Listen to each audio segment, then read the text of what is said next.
রূপার কি হয়েছে বলুন তো? কি হয়েছে মানে? ও আজকাল ঠিকমতো অ্যাটেনশন দিচ্ছে না, পড়াও ঠিকঠাক করে আসছে না। তারপর আজ ক্লাস টেস্ট ছিল, কি করেছে জানেন? এই দেখুন। আমি তার আগে একটা কথা জানতে চাই। কি কথা?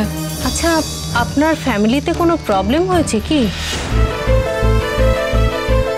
না মানে দেখুন, আমি আপনার পার্সোনাল লাইফ নিয়ে কথা বলছি দীপা, কিন্তু রূপার যা কন্ডিশন না, সেটা দেখে আমি চুপ করে থাকতে পারছি না। এমন কিছু ওর চোখের সামনে ঘটেছে যা ওর মনের ওপর বেশ বড় একটা চাপ তৈরি করেছে। ডিভোর্স মানে আলাদা হয়ে যাওয়া। তোমরা তো আলাদাই থাকো, এবারে একেবারে আড়ি হয়ে যাবে মা, আর আমরা কোনোদিন একসাথে থাকতে পারবো না। দেখুন, আমরা ওর রিসেন্ট অ্যাক্টিভিটি আর বিহেভিয়ার নিয়েই কথা বলেছি। আমাদের সবারই মনে হয়েছে ওর শিশু মনের ওপর দিয়ে অনেক স্টেজ গেছে আর যাচ্ছেও। এগুলোই তার রেজাল্ট। ইমিডিয়েটলি কোনো স্টেপ না নিলে বড় কোনো প্রবলেম হতে পারে। দেখুন, আমার কাছে আপনারই নাম্বার ছিল, তাই আপনাকেই আমি ফোন করেছি, কিন্তু এসব ক্ষেত্রে বাবাকেও ডাকা হয়। বাবা? উনি যা বললেন সেটা ঠিকই। দেখুন, পরিস্থিতি যেদিকে যাচ্ছে সেটা ভেবেই আমরা বলছি যে আমরা বাবা মা দুজনের সঙ্গেই কথা বলতে চাই, না হলে কিন্তু আমরা রূপাকে স্কুলে অ্যালাউ করতে পারবো না। আপনি প্লিজ ওর বাবাকে একবার আসতে বলুন। এখনো আসছে না, কখন আসবে কে জানে। আচ্ছা, এরপরে আমরা পার্কে যাব, সেরকম হলে তোমার পাতা মেয়েকে নিয়ে যাবো সঙ্গে।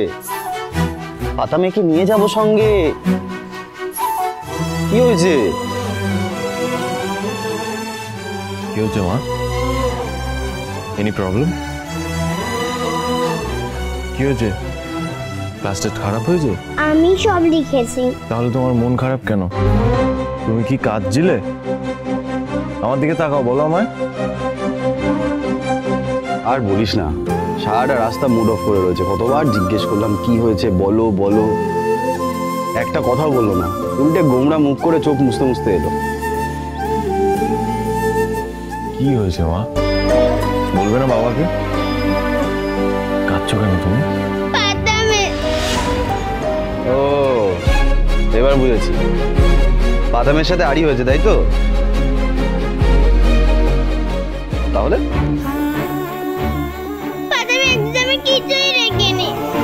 লিখেনি কেন? জানি না, আমি কতবার ওকে জিজ্ঞেস করলাম, কিছুই বললো না। বললো ওর নাকি শরীরটা খারাপ।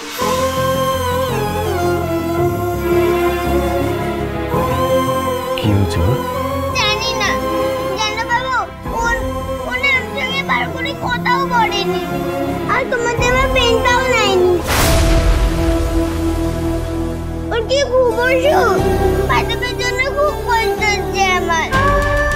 দেখো সোনামা, তোমার পাতামের তো শরীরটা ভালো নেই, সেই জন্য পেনটা নেয়নি। একটু বেটার ফিল করলে পেনটা নিশ্চয়ই নেবে, এই জন্য আবার কাঁদতে আছে। স্মাইল করো। কি রে, তুই আবার কোথায় আছিস? আমি একটু রূপাদের বাড়িতে যাবো, রূপাকে দেখে আসছি গিয়ে। তুমি সত্যি যাবে বাবা? আমি জানি তুমি কি সত্যি সারিয়ে তুলবে। আমি জানি দাদা তুই এখন কি ভাবছিস। দেখ, তোর আর বৌদিদির যেই প্রবলেম চলছে সেটা তুই বারবার ফেস করতে চাস না, আমরা সবাই জানি, কিন্তু তুমি একটা কথা বলবো, তুই যা দাদাই, রূপাকে দেখে আয়। আফটার অল তুই একজন ডাক্তার। ঠিক বলেছিস তুই। সবার প্রথমে আমি একজন ডাক্তার, তারপর সেভাবে আমি যেতেই পারি। বাবা, আমিও যাব তোমার সঙ্গে।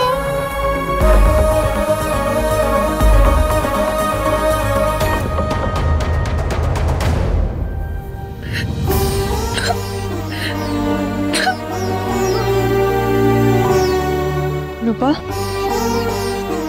খুব কষ্ট হচ্ছে না মা? তোকে অনেক বড় হতে হবে মা, অনেক পড়াশোনা করতে হবে। তুই ছাড়া আমার আর কে আছে বল? রূপার ভালো লাগছে না, একটুও ভালো লাগছে না। কিচ্ছু হয়নি মা। পাতামে ইয়া হল তোমার সঙ্গে বাবা দেখা করতে এসেছে। রূপা,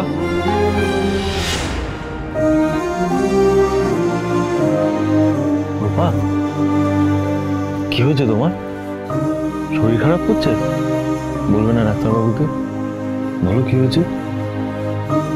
রূপার কিচ্ছু হয়নি ডাক্তারবাবু, আর তোমার দেওয়া ওষুধ রূপার লাগবে না। পাতামে দাঁড়াও, পাতামে। মা মা মা, যে পাতামে কি হয়েছে? সোনা, তুমি গিয়ে দেখো রূপার কি হয়েছে। পাতামে,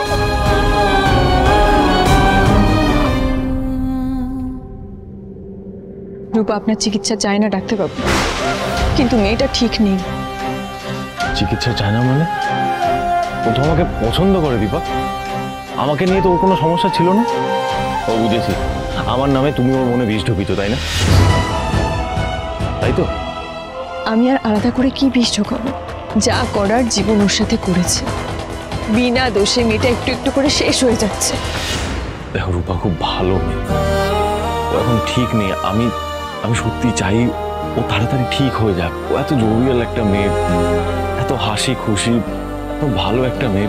ও এরকম ভাবে রয়েছে, আমারও ভালো লাগছে না। ওকে তাড়াতাড়ি সুস্থ করতে হবে, তার জন্য যেটা করা দরকার আমি সেটা করব। না, সেটা আপনি পারবেন না ডাক্তারবাবু। শুধু শুধু মেয়েটাকে আশ্বাস দেবেন না। শুধু শুধু আশ্বাস দিচ্ছি আমি? তোমার এটা মিথ্যে আশ্বাস বলে মনে হচ্ছে? মিথ্যে আশ্বাস আমি তোমায় দিচ্ছি না, তুমি লিসেন দীপা, আমার পুরনো কাসুন্দি নিয়ে ঘাটতে ভালো লাগছে না। আমি এটুকু জানি, এখন আমি রূপাকে নিয়ে প্রচন্ড চিন্তিত।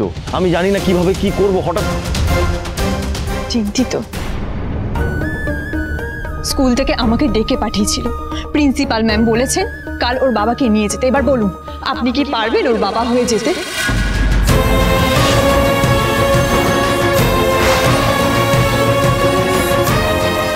আমি জানতাম আপনি যাবেন না।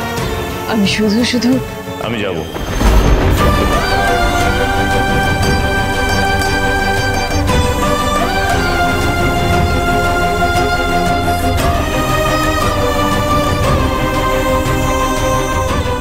কি বললেন? আপনি যাবেন? হ্যাঁ। এত কনফিউজ হচ্ছ কেন? আমি তো বললাম আমি যাব, তার মানে আমি যাব। আপনি একবারে রাজি হয়ে গেলেন? আমাকে চারটে অপমানও করলেন না? কি আশ্চর্য।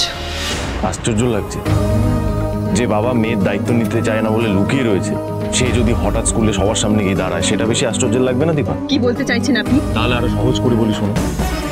একজন বাবাকে তার মেয়ের দায়িত্ব স্বীকার করার জন্য অনেক বুকের পাটা লাগে, যেটা তোমার মহাকবি কবিরের নেই। এটা যদি জানাজানি হয়ে যায় তাহলে তো সবাই জেনে যাবে ওই লোকটা কত বড় একটা পরভার্ট।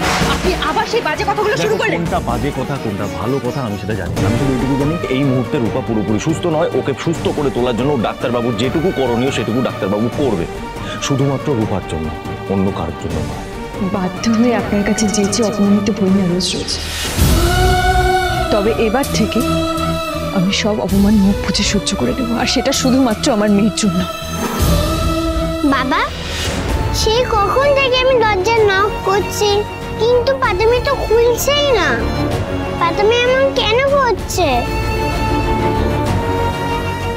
সোনা, রূপার শরীরটা ভালো নেই, তাই হয়তো দরজা খুলছে না মা। আমি বাবাকে নিয়ে এসেছি, বাবা পাতামিকে ঠিক সারিয়ে দেবে। আমার বাবা তো ডাক্তার। রূপা মায়ের কাছে সেরে যাবে মা। কিন্তু তুমি কি জানো, মায়েরা এমনি এমনি ডাক্তার হয়। তাই তো স্কুলে বন্ধুরা বলে মায়েরা মাথায় হাত ঘুরিয়ে দিলে জ্বর এমনি সেরে যায়। তুমি কি এটা জানো? হ্যাঁ জানি তো। বেশ, এবার আমার জ্বরের বাবার কাছ থেকে আমি ওষুধ খাবো না, তুমি মাথায় হাত ঘুরিয়ে দিও।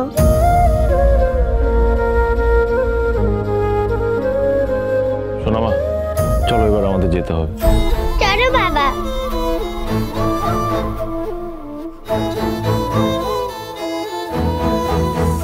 মা, হিংসুকুটিটা চলে গেছে? হ্যাঁ মা, চলে গেছে। মা, আমাকে একটু কোলে নাও না।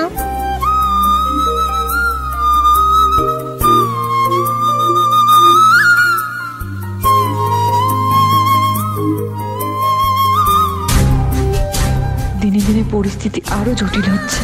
আজকে এমন দেখলাম, কাল আবার কি হবে কে জানে।